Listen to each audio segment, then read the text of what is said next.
First of all, we would like to begin by thanking and congratulating the DOST under the leadership of Secretary Renan Sudu and Secretary Rodriguez for organizing this most important event.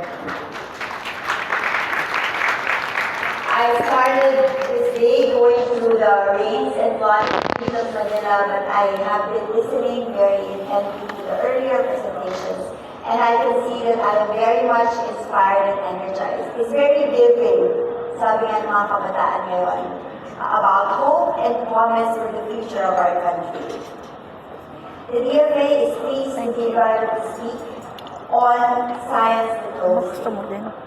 We recognize that science diplomacy is part of our country's policy toolbox for shaping a future-ready innovation ecosystem. Innovation drives economic growth, especially as we transition to upper middle income economy status. After some introductory words, my main presentation will delve on number one, how we conduct science diplomacy, and two, how we are remolding our partnerships and engagements for science and innovation. But let me begin by recalling that last year, the Philippines ranked 53rd in the Global Innovation Index, or GII, a modest but steady improvement from 56th in 2023 and 59th in 2022. The Philippines has been cited for some time as among the highest risers in the index in the past 10 years. The GII is a composite of indices, and it is released every September under the purview of the World Intellectual Property Organization based in Geneva. We actually had our best showing in the GII in 2020, when we ranked 50th out of 131 countries.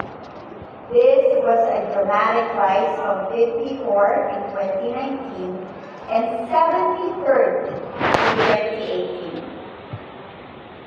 In fact, in 2020, then Secretary Fortunato de la Peña declared that it was possible for us to reach the rank of 42 in 2022. But of course, the momentum suffered from the disruption of the pandemic. Our current ranking in the GII is a reminder that we must scale up our performance across different sectors, not just in science and technology, but also in education, inclusion, ease of doing business, and human capital. It is also a reminder that while we may be posting growth rates across all sectors, other countries are growing faster. It's a very competitive world. I know that since yesterday, the conference has in fact made a deep dive on many of the indices covered by the GII. The GII places strong emphasis on science and technology, including the rate of investments in science, research and development expenditures, publications, and patents, and rate of adoption and technologies, among others. I trust that a very proper orientation to data generation from and monitoring of outcomes from this conference will help the agencies and the academic and the community to increase the figures that will propel the Philippines to its more rightful place in the GII, back in the top 50, if not higher than the 2020 placement.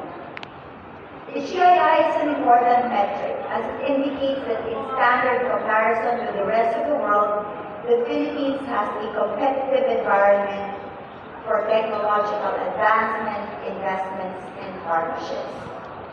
On this note, I congratulate the DOST for convening the first ever international conference and exposition on innovations under the campaign banner Philippines International Exposition of Technologies, or Philippinex, last 14 to 17 July 2025.